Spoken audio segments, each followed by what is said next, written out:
شوہر کو بھی ان کی اس عادت کا پتہ تھا۔ میں نے بھی سوچ لیا کہ آئندہ پیسے نہ دوں گی۔ دن بھر میں کام میں مصروف رہی۔ شام کو کھانا کھانے کے بعد تقریباً 6 بجے میں تیاری میں مصروف ہوگی۔ عادل کے آنے کا وقت ہو رہا تھا، تبھی میں نے اپنی تیاری پکڑ لی۔ ابھی تھوڑی ہی دیر گزری تھی کہ عادل نے دروازے پہ دستک دی۔ میری ساس نے جیسے دروازہ کی دستک سنی تو بھاگ کر اپنے کمرے میں چلی گئی۔ مجھے ان کی یہ حرکت بڑی عجیب لگی۔ دروازہ کھولا تو عادل پھلوں اور دیگر سامان کے ساتھ لدے ہوئے گھر کھڑے تھے۔ کیا بات ہے؟ آج میرے لیے بڑا کچھ لائے؟ میں نے جان بوجھ کر انہیں ادائیں دکھاتے ہوئے کہا تو بولے، آج تمہارے لیے خاص تحفہ لے کے آیا ہوں، لیکن اس کی کچھ شرائط ہیں۔ یہ تحفہ میں تمہیں یوں ہی نہیں دوں گا۔ ان کی بات سمجھ کر میں کچن میں چلی گئی۔ ان کے لیے چائے بنانے لگی۔ کچن میں عجیب سی ویرانی تھی۔ میری ساس یہاں موجود تھی، حالانکہ شام کے وقت وہ سب کو چائے پینے کے لیے دعوت دیا کرتی تھی۔ چائے بھی اکثر وہی بناتی تھی۔ میں تو عادل سے باتیں کیا کرتی تھی، لیکن آج وہ اپنے ہی کمرے میں تھی، مجھ سے بات تک نہیں کی۔ میں نے سوچا چائے دینے ان کے کمرے چلی گیا گی، مگر کمرے کا دروازہ اندر سے بند تھا۔ میں دوبارہ سے عادل کے پاس آ گئی۔ باتوں باتوں میں اماں جی کا ذکر کیا تو وہ کہنے لگے، انہیں ان کے حال پہ چھوڑ دو، لیکن ایک بات کا خیال رکھنا، وہ زیادہ گھر سے باہر نہ نکلا کریں۔ نہ جانے کیوں مجھے لگ رہا تھا جیسے وہ مجھ سے کچھ اور بھی کہنا چاہ رہے تھے، مگر خاموش ہو گئے۔ رات کے کھانے کے بعد ہم بیٹھے تو میری ساس کی نظریں مسلسل دروازے کی طرف تھی۔ میں ان کی بے چینی محسوس کر رہی تھی، مگر بولی کچھ نہیں۔ تقریباً 10 بجے کا وقت ہوگا جب ہمارے گھر کے ساتھ موجود پڑوسی جو پردیس سے ایک عربی عورت کو بیاہ کر لے کے آیا تھا، ان کی آوازیں آنے لگی۔ اس عورت کے چیخنے کی آوازیں زیادہ تھیں۔ میری ساس یہ سن کر یکدم اٹھ کھڑی ہوئی۔ لگتا ہے نئے پڑوسیوں کے گھر میاں بیوی کی لڑائی ہو رہی ہے۔ میری ساس نے یہ کہہ کے اپنا برقع اٹھایا اور کہا کہ میں ابھی ان کی صلح کروانے جا رہی ہوں، وہ لوگ بہت لاڑے ہیں۔ مجھے خوشی ہوئی کہ چلو میری ساس کوئی نیکی کا کام کرنے لگی ہیں۔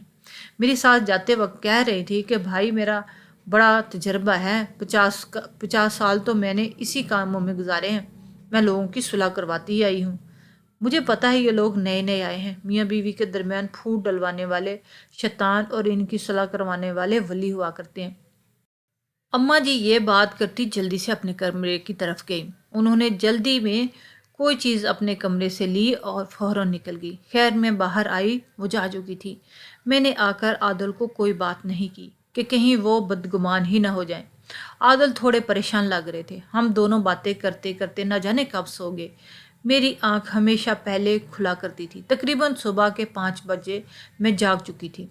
فوراً اٹھ کر باہر گئی۔ میں صبح کی نماز باہر صحن میں ہی ادا کیا کرتی تھی۔ میں جائے نماز لے کر باہر صحن میں آئی تو دیکھا اماں جی ابھی گھر کے اندر داخل ہوئی۔ شاید ان کے پاس چابی تھی اور شام کو وہ جب باہر نکلی تو چابی لینے کے لیے میں اپنے کمرے میں آئی تھی۔ یہ سوچ کر میرے دماغ میں خیال آیا کہ چابی لینے کا مقصد شاید یہی تھا، وہ رات کو دیر سے واپس آئیں گی، لیکن اب تو فجر کا وقت ہو رہا ہے۔ مجھے ان کی یہ بات سمجھ نہیں آئی اور کچھ اچھا بھی نہیں لگ رہا تھا۔ ایک عورت کو رات اتنی دیر گھر سے باہر رہنا اچھی بات نہیں، لیکن میں ان سے سوال نہیں کر سکتی تھی، اور ویسے بھی وہ ایک بیوہ خاتون تھی، میں ان سے یہ بات کرتی اچھی بھی نہیں لگتی۔ میں نماز پڑھنے میں مگن ہو گئی۔ تھوڑی دیر بعد قرآن پاک کی تلاوت کر کے اٹھی، کچن میں آئی تو میری ساس پہلی ناشتہ وغیرہ بنا رہی تھی۔ اماں جی آپ آرام کریں کیونکہ خود کو تھکاتی ہیں، میں نے کہا تو وہ میرے ہاتھ چومنے لگی۔ نہیں بیٹی، تم میری بہت پیاری بیٹی ہو، تم تو میری اپنی اولاد سے بھی اچھی ہو۔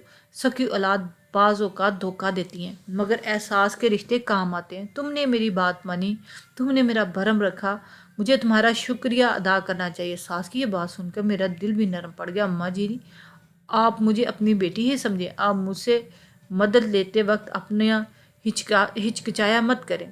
مجھے بتائیں کیا بات ہے، پڑوسیوں کی صلح تو ہوگی نا؟ وہ بولی ہاں، میں نے دونوں میاں بیوی میں صلح کروا دی۔ اچانک سے وہ میرے ہاتھ چوم کر بولی، بیٹی آج پھر مجھے 1000 روپے کی ضرورت ہے، تم انکار مت کرنا۔ میں جانتی ہوں میرے بیٹے نے تمہیں پیسے دینے سے منع کیا، مگر تم میری مجبوری جان گئی ہو تو تم کبھی مجھے پیسے دینے سے خود کو مت روکو گی۔ ان کی آنکھوں میں آنسو دیکھ کے میرا دل پگھل گیا۔ اماں جی آپ کیسی باتیں کرتی ہیں، میں آپ کو پیسے دے دیتی ہوں، مگر مجھے پہلے بتائیں کہ آپ ان پیسوں کو کرتی کیا ہیں، آپ ان سے کیا چیز خریدتی ہیں؟ ہو سکتا ہے میں آپ کی مدد کر سکوں، میں وہ چیز آپ کو سستے میں کہیں سے لے کے دے سکوں۔ میری بات نے انہیں جذباتی کر دیا۔ تو گویا تم بھی میرے بیٹے والے سوال مجھ سے کرو گی؟ بیٹی مجھے مدد چاہیے، مدد کرتے وقت کوئی سوال نہیں پوچھا جاتا، تم ان پیسوں کا کیا کرو گی؟ اگر تم میری مدد کرنا چاہتی ہو تو کرو ورنہ رہنے دو، میں تمہیں کبھی نہیں کہوں گی۔ اب یہ جذباتی بلیک میلنگ تھی، لیکن کیا کرتی؟ انہوں نے آخری بار کہا تھا، سو میں نے 1,000 روپیہ آج بھی نے دے دیا۔ آج تو مجھے عادل کو بھی جواب دینا تھا کہ اتنے پیسے میں کہاں خرچ کرتی ہوں۔ اس دن تو میں نے اپنی ساس کو پیسے دے کر، مگر میں نے فیصلہ کیا کہ میں ضرور ان کا پیچھا کروں گی۔ آخر وہ بازار جا کر ایسا کیا خریدتی ہیں جو ہم سے، یعنی مجھ سے، اپنے بیٹے سے بھی نہیں مانگ سکتی؟ انہوں نے غیر محسوس طریقے سے گھر سے باہر نکلتے ہوئے مجھے بہت چالاکی دکھائی، لیکن میں ان کے پیچھے پیچھے چل پڑی۔ تھوڑی فاصلہ رکھ کے میں ان کے ساتھ چل رہی تھی۔ میں نے چادر میں دوسری پہن رکھی تھی کہ کہیں وہ مجھے پہچان ہی نہ لے۔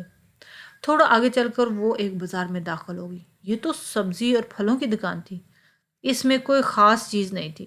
ساری دکانوں سے ہوتے ہوئے وہ ایک جنرل اسٹور میں چلی گئی۔ وہاں جا کر انہوں نے دکاندار سے کچھ بات کی۔ دکاندار پہلے تو بحث کرنے لگا، ان کے بعد ماں جی نے جب اسے پیسے پکڑائے تو اس نے کوئی چیز اٹھا کر ایک کالے شاپر میں پیک کر دی۔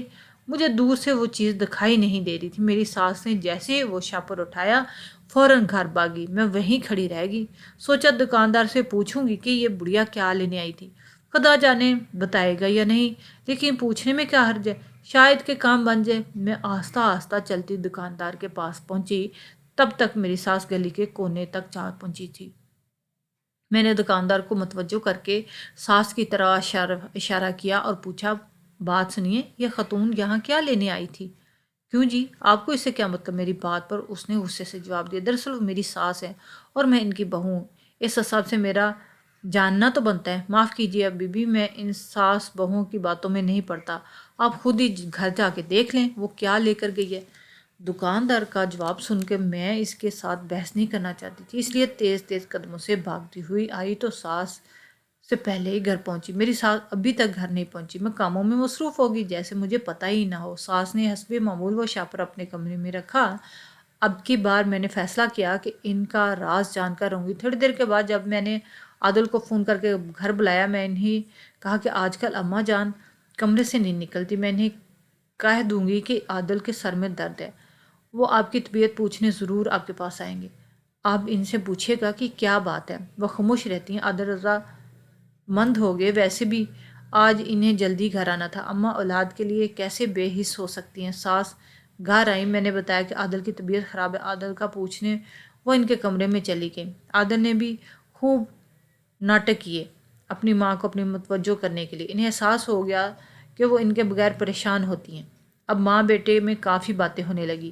اتنے میں اپنی ساس کے کمرے میں آئی۔ وہ تھیلی انہوں نے سامنے ہی رکھی ہوئی تھی، شاید کہ عادل کی فکر میں تھیلی چھپانا بھول گئی تھی، مگر جیسے میں نے وہ تھیلی کھول کر دیکھا تو میری جان نکل گئی۔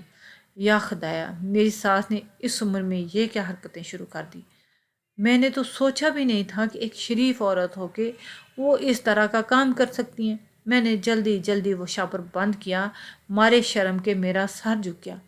میرے شوہر نے مجھے ٹھیک کہا تھا کہ مجھے اپنی ساس کو پیسے نہ دیا کرو، خدا نہ خواستہ مجھے نہیں پتا تھا کہ وہ ایسی چیزیں خریدتی ہیں۔ اب تو یہ بات مجھ پر لازم ہو گئی تھی کہ میں اس بات کی تہ تک جا کر تحقیق کروں۔ میرا شوہر دن بھر مصروف رہتے، انہیں ان باتوں کی فرصت نہیں تھی، اس لیے میں خود ہی سچ تک پہنچنے کا فیصلہ کیا، لیکن ساس نے مجھے اپنا سراغ خود ہی دے دیا۔ رات کے جیسے 10 بجے تو پڑوسیوں نے جھگڑا شروع کر دیا۔ آج پھر اس عورت کے چلانے کی آوازیں آ رہی تھی۔ میری ساس نے فوراً کھڑی ہو گئی۔ دیکھو تو آئیے پھر لڑے، میں جا کر انہیں سمجھاتی، میاں بیوی میں صلح کروانا ثواب کا کام ہے، تم لوگ اب مجھے روک مت کرنا۔ میں انہیں بہت سمجھایا تھا، کل تو مان گئے تھے، صلح ہو گئی تھی، دونوں میاں بیوی چھوٹی عمر کے ہیں، اس لیے بغیر سوچے لڑتے رہتے ہیں۔ لڑکا محبت کی شادی کر کے اپنی بیوی کو پردیس سے یہاں لے کے آیا۔ ساس کو اتنی زیادہ ہمدردی اس انجان پڑوسی جوڑے کے لیے تھی، مجھے اب شک ہونے لگا، لیکن آج جو چیز میں نے مشاہدہ کی وہ اس سے پہلے نہ تھی۔ ساس جلدی میں کمرے میں گئی اور وہی تھیلی جو کہ انہوں نے دکاندار سے لی تھی فوراً اٹھا کر باہر کی جانب بھاگی۔ اب تو میں انہیں منع بھی نہ کر سکی، لیکن میں نے یہ دیکھ لیا کہ انہوں نے اس تھیلی میں سے کچھ نکالا اور وہ لے کر پڑوس کے گھر گئی۔ اب میرا چپ رہنا ناممکن تھا۔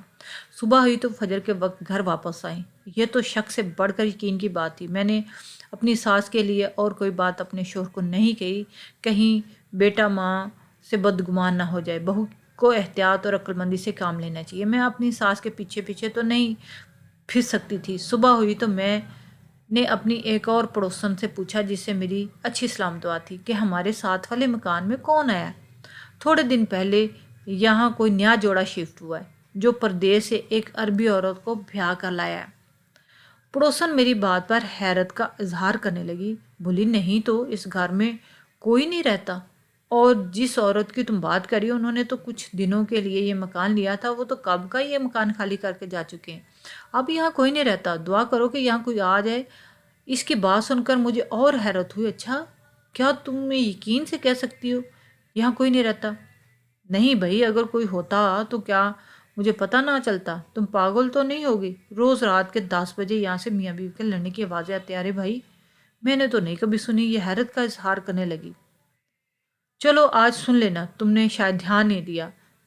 اس نے ایسا ہی کہا۔ کہنے لگی ٹھیک ہے، جو تم کہو گی میں ویسے ہی کروں گی، کیونکہ پورا دن تو اس گھر میں خاموشی ہوتی ہے، البتہ باہر کی طرف تالا نہیں لگا ہوا، یعنی اس کا مطلب واقعی اس میں کوئی یہاں رہتا ہے، لیکن کون رہتا ہے؟ پڑوسن خود بھی شک میں پڑ گئی تھی۔ اسے نہیں معلوم یہ سب کیا ہو رہا ہے۔ خیر اگلی شام بھی یہی ہوا، میری ساس نے وہی حرکت کی۔ اب تو عادل کو بھی ان پہ شک ہونے لگا تھا۔ ہم دونوں خاموش تھے۔ میں چاہتی تھی کہ ساس کی حقیقت خود ہی کھل کر سامنے آئے۔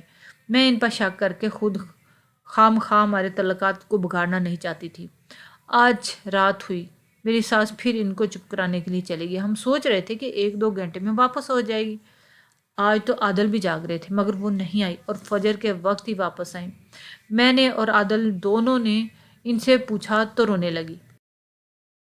بولی کہ تم دونوں کل کے بچے ہو کر مجھ سے سوال کرتے ہو، میرا اس گھر میں دل نہیں لگتا، تم دونوں اپنے کاموں میں مصروف رہتے ہو، مجھ سے کون بات کرے گا؟ وہ لوگ نئے نئے یہاں آئے ہیں، ان کا قصے کہانیاں سن کر مجھے اچھا لگتا ہے۔ میرا وقت گزر جا رہا تھا، رات کو نیند نہیں آتی، سر میں درد رہتا ہے۔ ان کی اتنی بڑی تشریح سن کر ہم دونوں خاموش ہو گئے، لیکن اگلی صبح مجھے پڑوسی نے جو بات بتائی وہ مجھے چونکانے کے لیے کافی تھی۔ اس کے مطلب اس گھر میں ایک نوجوان لڑکا رہتا ہے، کیونکہ رات کے 10 بجے واقعی میاں بیوی کے لڑنے کی آوازیں تو آتی ہیں، لیکن اس گھر میں پورا دن اس لڑکے کے سوا کسی کو نہیں دیکھا۔ اب مجھے اور سخت حیرت ہوئی کہ اگر وہ لڑکا ہے تو رات کو لڑکی کی آواز کیوں آتی ہے؟ میں نے عادل کو یہ بات بتانے کا فیصلہ کر لیا۔ عادل نے جب یہ بات سنی تو خاموش ہو گیا۔ وہ بولے مجھے ساری بات سمجھ آ چکی ہے۔ میں سمجھی کہ شاید میں نے اپنی ساس کی چوری پکڑی، مگر میں غلط تھی۔ میں نے بدنیتی سے کام لیا، کہیں دل ہی دل میں میری نیت میں کھوٹ آ گئی۔ شاید میں یہ سوچنے لگی تھی کہ میں اپنی ساس کا بھانڈا پھوڑوں گی، مگر جب شوہر نے یہ سنا تو ان کی آنکھوں میں آنسو آ گئے۔ دراصل اس گھر میں رہنے والا کوئی اور نہیں بلکہ علینا تھی۔ وہ میری ساس کا وہ بیٹا تھا جسے اس معاشرے نے ابھی تک قبول نہیں کیا۔ وہ ایک خواجہ سرا تھا، اس کی آواز بالکل لڑکیوں جیسی تھی۔ 19 سال کا وہ اپنی ماں سے دور رہا، لیکن آج بھی اپنی ماں سے محبت کرتا ہے۔ کیا خواجہ سراؤں کے دل نہیں ہوتے؟ میرے شوہر نے مجھے بتایا کہ اماں کو ہم سب نے منع کیا کہ آپ علینا سے ملاقات نہیں کرنی، وہ ہمارے لیے دبا ہے، ہم اسے اپنی زندگی میں کبھی شامل نہیں کریں گے۔ لیکن شاید میں غلط تھی، مگر اب مجھے سمجھ آئی کہ ہمیں اماں پر اتنی سخت پابندیاں نہیں لگانی چاہیے تھی۔ کوئی بھی ماں کی ممتا کو نہیں روک سکتا۔ میرے شوہر نے کہا تو میری آنکھوں میں آنسو آ گئے۔ وہ ساس جو بہت سخت ہوا کرتی تھی، انہوں نے مجھ سے پیسوں کی بھیک مانگی، صرف بیٹے کے لیے۔ وہ جنرل اسٹور سے اپنے بیٹے کے پسندیدہ پرفیوم لیا کے آیا کرتی تھی۔ واقعی ایسا صرف ایک ماں ہی کر سکتی ہے۔ بس اس دن کے بعد عادل اور میں علینا کو منا کر اپنے گھر لے آئے۔ اس نے بتایا کہ وہی رات کو عورت کی آواز نکالتا ہے کیونکہ اسے ماں کے بغیر نیند نہیں آتی۔ وہ لوگوں کے تانے سن سر تنگ آ گیا، اس لیے چھپ کر یہاں رہ رہا ہے۔ میرے شوہر نے اسے کریانے کی دکان بنا کے دی، آج وہ ہمارے ساتھ ہنسی خوشی رہ رہا ہے۔